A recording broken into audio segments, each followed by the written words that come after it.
बाबा काल भैरव। दोस्तों, कहानी बहुत अच्छी है। आपसे निवेदन है, कृपया सुनने से पहले कहानी को लाइक और सब्सक्राइब जरूर कर दें। आप सबकी बहुत मेहरबानी, आप सबकी बहुत धन्यवाद और प्रणाम। कहानी है बाबा कपाल भैरव। बाबा कपाल भैरव और उनके प्रभाव और कृपा के बारे में जानिए, जिससे कि आप उनकी शक्ति, उनके ऐश्वर्य, उनकी प्रभुता और उनकी उपयोगिता के बारे में जान और समझ सकें। कपाल का शाब्दिक अर्थ खोपड़ी होती है। खोपड़ी न केवल मनुष्यों की अपितु हर प्रकार के जीव की होती है। ये तो हुआ कपाल का सरल सात्विक अर्थ। अब हम बात करते हैं इसके आध्यात्मिक अर्थ और इसकी उपयोगिता की। कपाल को ब्रह्मरंध्र, दशम द्वार जिसको कहते हैं, भी कहा जाता है और अत्यंत सरल भाषा में इसे दिमाग कहा जाता है। भैरव का शाब्दिक अर्थ होता है रक्षा करने वाला या रक्षक। भैरव भगवान शिव के 5वें अवतार हैं, जिनके मुख्य 2 रूप हैं, काल भैरव और बटुक भैरव। अधिकांश लोग काल भैरव को ही बटुक भैरव मानते हैं, जो कि गलत है। हालांकि दोनों शिव रूप ही हैं, परंतु इनमें अगाध भेद है, बहुत ज़्यादा भेद है। अब मैं आपको काल भैरव, बटुक भैरव और कपाल भैरव के जन्म की कथा बताते हैं। काल भैरव की उत्पत्ति की कथा। पुराणों के अनुसार जब ब्रह्मा और विष्णु में विवाद उत्पन्न हुआ और दोनों एक दूसरे को अपना पुत्र बता रहे थे, अर्थात विष्णु कहते कि ब्रह्मा का जन्म उनसे हुआ है और ब्रह्मा जी कहते कि विष्णु का जन्म उनसे हुआ है। इसी बीच उनके मध्य में एक अग्नि का स्तंभ यानी खंभा प्रकट हुआ, जिसने उन दोनों से कहा कि आप दोनों में से जो भी इस अग्नि स्तंभ का ओर या छोर यानी शुरू से और आखिर तक पता लगा लेगा, वही बड़ा होगा और वही सर्वत्र पूज्य होगा। ब्रह्मा ने एक हंस का रूप धारण किया और विष्णु ने एक वराह का रूप धारण किया। ब्रह्मा ने ऊपर और विष्णु ने नीचे की ओर प्रस्थान किया। एक समय आने के बाद श्री हरि विष्णु ने ये मान लिया कि इस अग्नि स्तंभ यानी खंभे का कोई अंत नहीं है, परंतु ब्रह्मा जी यानी ब्रह्मदेव किसी भी कीमत पर अपनी पराजय मानने को तैयार नहीं थे। कुछ ऊपर पहुंचने पर उन्हें वहां केतकी नामक एक पुष्प मिला। केतकी फूल था। उन्होंने उससे कहा कि यदि तुम मेरा समर्थन करो तो मैं तुम्हें सबसे महत्वपूर्ण पुष्प की उपाधि प्रदान करूंगा। आगे कहते हैं, केतकी ने ब्रह्मा की ये बात स्वीकार कर ली और उस पुष्प को लेकर के ब्रह्मदेव वापस नीचे आ गए। जब उस अग्नि स्तंभ से उसने पूछा कि क्या आप दोनों में से किसी को मेरा और छोर मिला, तो इस पर नारायण ने तो मना कर दिया, परंतु ब्रह्मदेव ने कहा कि हाँ, मुझे मिला है और सत्यापन के लिए केतकी पुष्प को प्रस्तुत कर दिया, यानी केतकी को आगे कर दिया कि ये मेरी गवाह है। केतकी ने भी ब्रह्मदेव का समर्थन किया। तब उस अग्नि स्तंभ ने एक पुरुष की आकृति ग्रहण की और प्रकट हुए महाकाल महारुद्र भगवान शिव। उन्होंने ब्रह्मदेव से कहा कि आप असत्य बोल रहे हैं और ब्रह्मा को असत्य भाषण के लिए कभी भी न पूजे जाने का श्राप दिया और केतकी के असत्य भाषण के लिए उसे अपनी पूजा में प्रयोग में लाए जाने से निषेध कर दिया।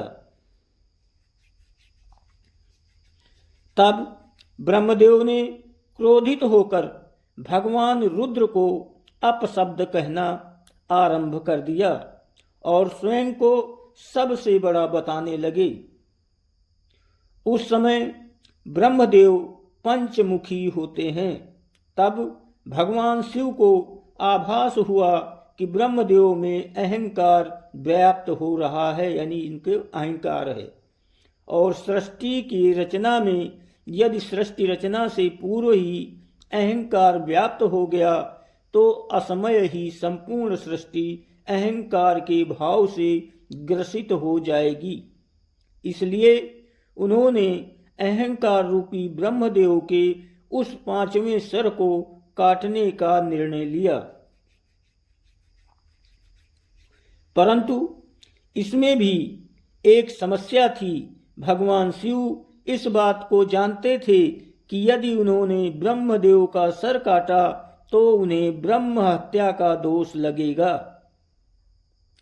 और यदि उन्हें ब्रह्म हत्या का दोष लगा और उसमें उलझ करके वो त्रिमूर्ति से अलग हो जाएंगे और असंतुलन व्याप्त हो जाएगा।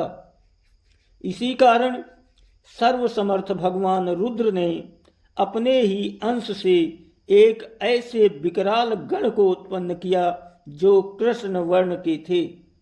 काला रूप था, काला स्वरूप था, रंग काला था।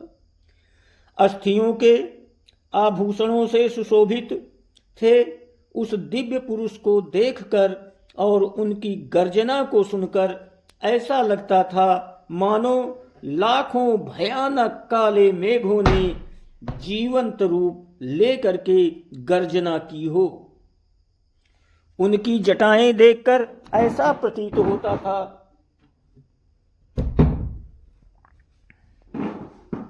मानो असंख्य भयानक विषधर हो।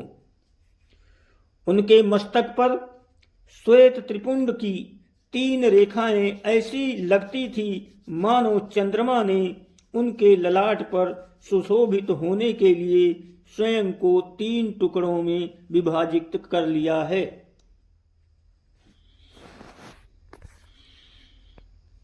उस परम उग्र देवता की लंबी भुजाएं ऐसी लगती थीं मानो लौह स्तंभ हो। भयानक अष्टमहानाग जिनका यज्ञोपवीत बने इतरा रहे थे।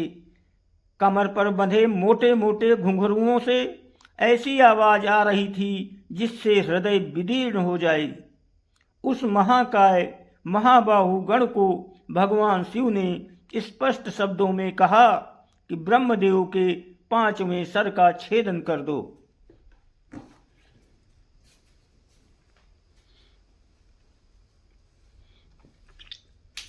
इतना सुनते ही उस वीर ने आओ देखा न ताओ अपने नाखून के एक ही प्रहार से ब्रह्मा का 5वां सर उखाड़ लिया, परंतु वो सर उनके हाथ में ही चिपक गया। जब उन्होंने भगवान शिव से इसका कारण पूछा तो उन्होंने उनसे कहा कि ये केवल ब्रह्मा का सिर नहीं है अपितु ब्रह्म हत्या है। इस ब्रह्म हत्या के फलस्वरूप तुम्हें श्रापित होना पड़ेगा। उन्होंने कहा कि तुमने ब्रह्मा के सिर को काटकर इस सृष्टि के अहंकार से रक्षा की है, अतः आज से तुम्हारा नाम भैरव होगा। अब तुम जाओ और ब्रह्मा के इस सिर को लेकर सृष्टि में विचरण करो, और जहां भी ये सिर तुम्हारे हाथ से छूट जाएगा वहीं तुम रुक जाना और स्थापित हो जाना।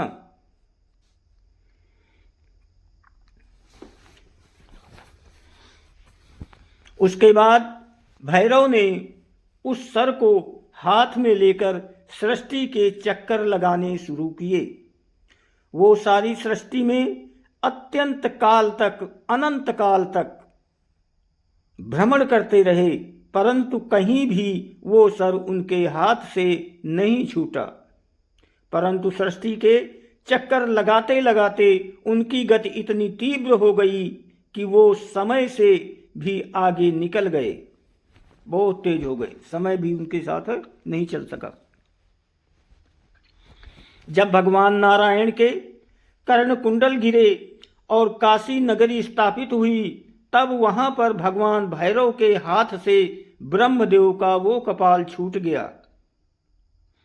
तब भगवान भैरव वहीं रुक गए और वहां भगवान शिव प्रकट हुए। उन्होंने उनसे कहा कि ये मेरी प्रिय काशी नगरी है और आज से तुम इसके संरक्षक के रूप में यहाँ उपस्थित हो, परंतु तुम्हें इस काशी नगरी में केवल पैर के एक अंगूठे के बराबर स्थान मिलेगा और तुम्हें इसी ब्रह्म कपाल में भोजन करना होगा। तुम अपनी तीव्र गति के कारण समय से भी आगे चले गए थे, अर्थात तुमने काल चक्र पर भी विजय प्राप्त की है। इस कारण आज से तुम काल भैरव के नाम से जाने जाओगे।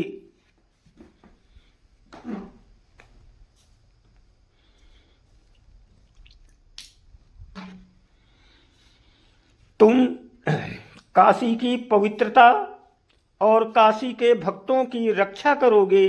ध्यान रहे, काशी में मरने वाले को यम स्पर्श नहीं करे। तब बाबा काल भैरव ने महादेव से पूछा कि इससे तो पापी कर्म के दंड से निर्भीक हो जाएंगे। तो उन्होंने कहा कि यहाँ मृत्यु प्राप्त करने वालों को यमराज दंड नहीं दे पाएंगे, परंतु तुम उन्हें दंड दोगे। बिना काल यातना प्राप्त किए कोई भी जीवात्मा ये काशी नगरी नहीं छोड़ेगी।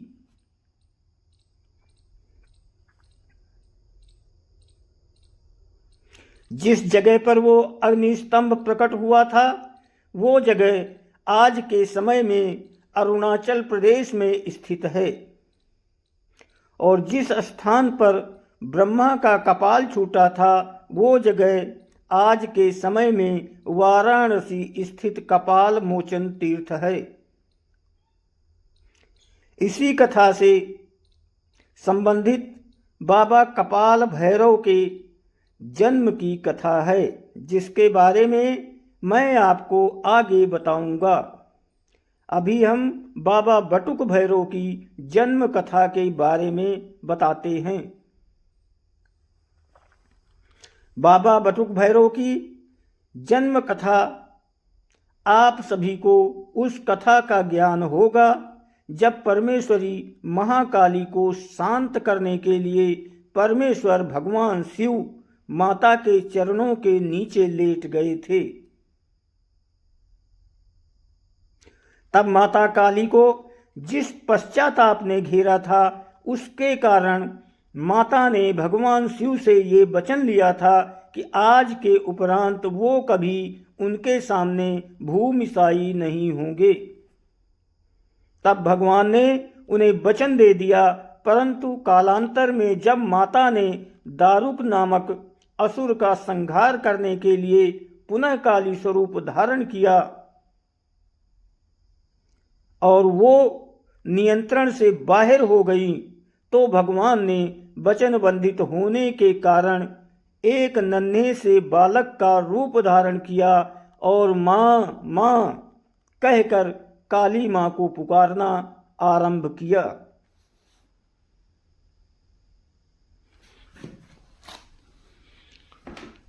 बालक की करुण पुकार को सुनकर माँ काली का हृदय द्रवित हो गया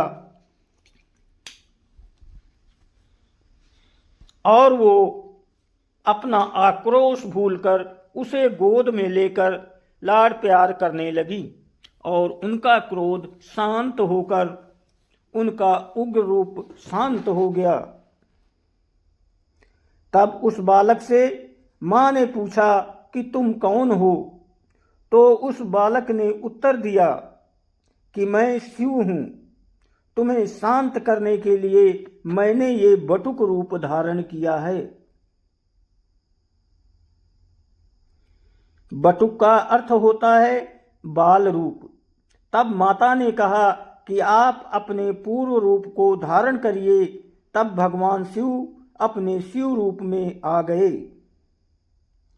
तब माता ने उनसे पुनः आग्रह किया कि आप अपने भीतर से उस बटुक रूप को बाहर निकालिए। तो भगवान शिव ने उनसे इसका कारण पूछा। इस पर माँ काली ने कहा कि उस स्वरूप में आपने मुझे माँ कहा है। आप तो मेरे स्वामी हैं, पुत्र नहीं हो सकते। तब परमेश्वर ने पुनः बटुक रूप को प्रकट किया।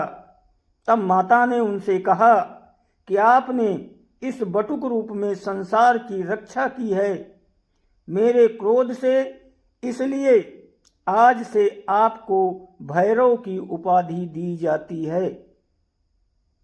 आज से आप बटुक भैरव के रूप में पूजे जाएंगे और मेरे पुत्र के रूप में जाने जाएंगे।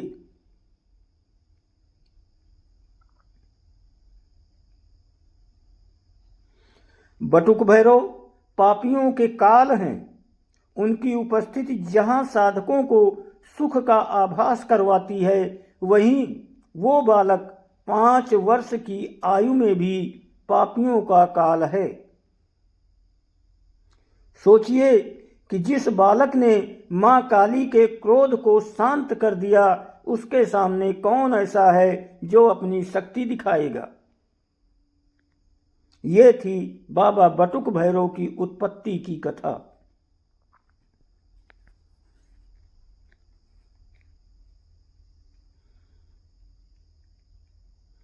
आगे की कहानी है दोस्तों। उपरोक्त वर्णित 2 भैरवों के अलावा कोई भी ऐसे भैरव नहीं है जिनकी उत्पत्ति साक्षात भगवान शिव से हुई हो। रक्षक की भूमिका निभाने के लिए समय समय पर बाबा काल भैरव से ही अन्य सभी भैरवों, उपभैरवों की उत्पत्ति हुई है, जिनका मुख्य उद्देश्य माता के विभिन्न रूपों की रक्षा करना ही था। परंतु इन सभी भैरवों में से भी एक भैरव ऐसे हुए जो काल भैरव को सबसे प्रिय है। भगवान काल भैरव ने उन्हें अपने अनुज का स्थान दिया, अपना दंडाधिकारी बनाया, जिनका नाम है कपाल भैरव। कपाल भैरव उत्पत्ति कथा।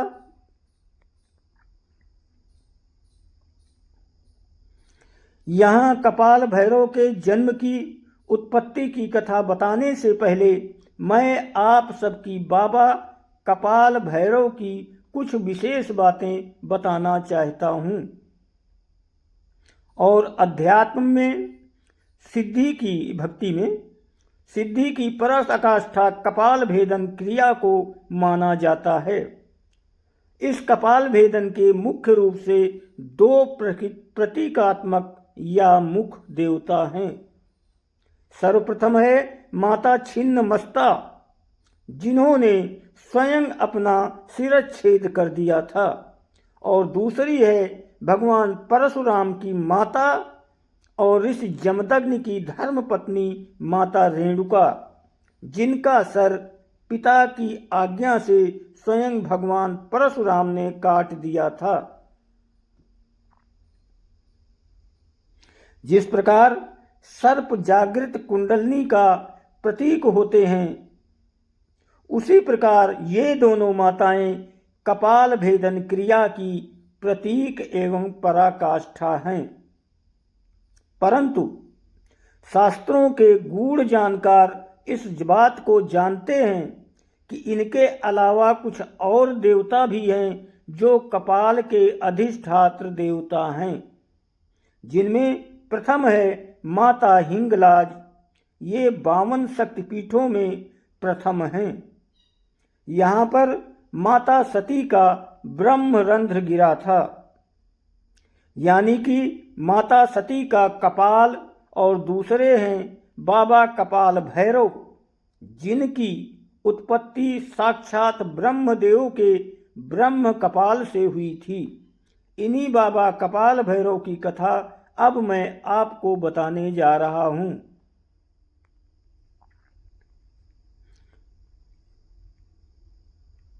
जैसा कि मैंने काल भैरव के जन्म की कथा सुनते हुए या सुनाते हुए ये बताया था कि कपाल भैरव की कथा इनके अंत से संबंधित है, उसी के आगे से मैं बाबा कपाल भैरव की कथा शुरू कर रहा हूं। जब बाबा काल भैरव को महादेव द्वारा काशी में स्थापित किया गया तो वो ये सोचने लगे कि भगवान ने मुझे दंड देने का कार्य दे तो दिया, परंतु मैं दंड दूंगा कैसे, क्योंकि मुझे कैसे पता चलेगा कि कौन सा व्यक्ति सही है और कौन सा व्यक्ति गलत। तब उनकी नजर पड़ी ब्रह्म कपाल के ऊपर। उनके मन में ये विचार आया कि ब्रह्मदेव के इस सिर के कारण मुझे मेरे पाप का दंड मिला, तो क्यों न एक ऐसे गण की रचना की जाए जो व्यक्ति के अच्छे बुरे का निर्णय कर सके और उनके कर्मों के हिसाब से उसे दंड प्रदान कर सके। तब उन्होंने उस ब्रह्म कपाल का एक हिस्सा तोड़ा और अपनी योग शक्ति से उस कपाल में अपनी कुंडलिनी ऊर्जा को जागृत करके उसे एक जीवंत रूप प्रदान किया।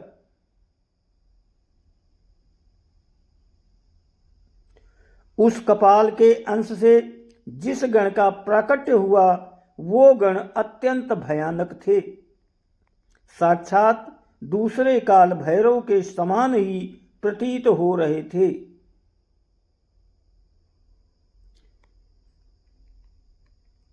उनके हाथों में जो त्रिशूल था उसमें से विद्युत निकल रही थी, यानी बिजली चमक रही थी।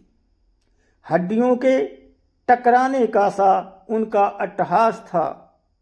उनके मस्तक पर तीसरा नेत्र विद्यमान था।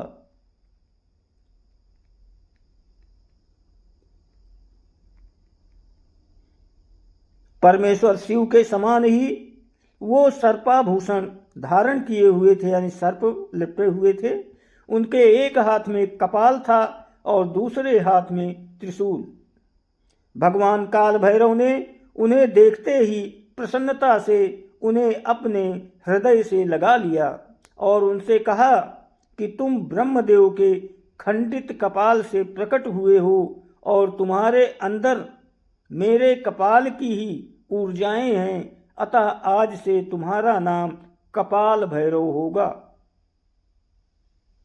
कपाल हस्त होने के कारण तुम्हें कपाली भैरव भी कहा जाएगा और आज से तुम काशी में साक्षात काल भैरव का दंड बनकर मेरे कार्य में मेरी सहायता करोगे। जिस लाट पर ब्रह्मदेव का सर गिरा था तुम उसी लाट पर स्थापित होगे और तुम्हें लाट भैरव कहा जाएगा और तुम्हारी पूजा के बाद ही मेरी पूजा होगी।